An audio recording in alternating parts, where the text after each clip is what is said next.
આપણા શરીરની અંદર પણ પરમાત્મા એવી રચના કરેલી છે। આપણા શરીરની અંદર પણ કયો અગ્નિ રહેલો છે? જઠરાગ્નિ। એ તૃપ્ત થાય અને ભોજન ગ્રહણ કરીએ તો જે ભોજનને પાચન શક્તિ થઈ શકે। અને એટલા માટે જ આપણા આયુર્વેદ કહે છે કે જમતી વખતે વધારે પાણી પીવાય નહીં। જેમ અગ્નિ પ્રગટ થયો એના પર પાણી પડે તો શુદ્ધ થઈ જાય, બંધ થઈ જાય।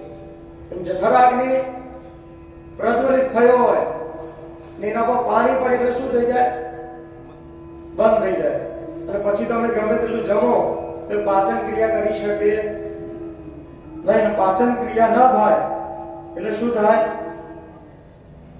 અપચો થઈ જાય, ગેસ થઈ જાય, વાયુ થઈ જાય, આ બધું આપણને થવા માંડે। એમ આ અજ્ઞાન રૂપી અને ધુમાડો જે છાયેલો હોય એને દૂર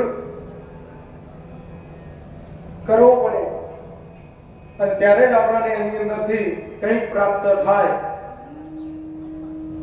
રસે સ્થિત કરોતિ સા યા કથા। તે કથા પણ કેવી? તો વેદ કહે છે રસો વેશઃ, કે એની અંદર શું રહેલું છે? તો કે એની અંદર રસ રહેલો છે। ને રસ કયો બતાવ્યો છે? કૃષ્ણ રસ બતાવ્યો છે કે જે જીવનની અંદર આપણને કૃતાર્થ કરે છે અને એ જીવનની અંદર આગળ જ્યારે જ્યારે આપણને જરૂર પડે ત્યારે આપણને મદદ કરે છે। પણ ક્યારે? તો કે કૃષ્ણ આશ્રય આપણે થયેલા હોય ત્યારે આપણને પ્રાપ્ત થાય।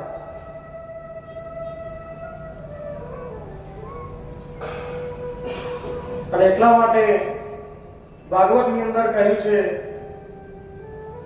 કે આ બધું વર્ણન થાય અને એને મંગલાચરણની અંદર સૌપ્રથમ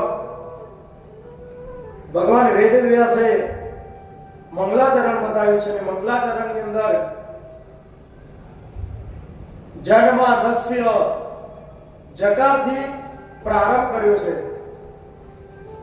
અને છેલ્લે પરમ શબ્દ ઉપર પૂર્ણાવતી કરી છે। જ અને પ એ દગ્ધાક્ષર છે પણ છતાં પરમાત્માએ જથી શરૂઆત કરી છે। જન્મા દસ્ય જય તે દેકમ, અને સૌપ્રથમ આપણે શું બોલીએ? જય પણ બોલાવીએ ત્યારે જ બોલીએ છીએ। તો એ જકાર આપણને બતાવ્યો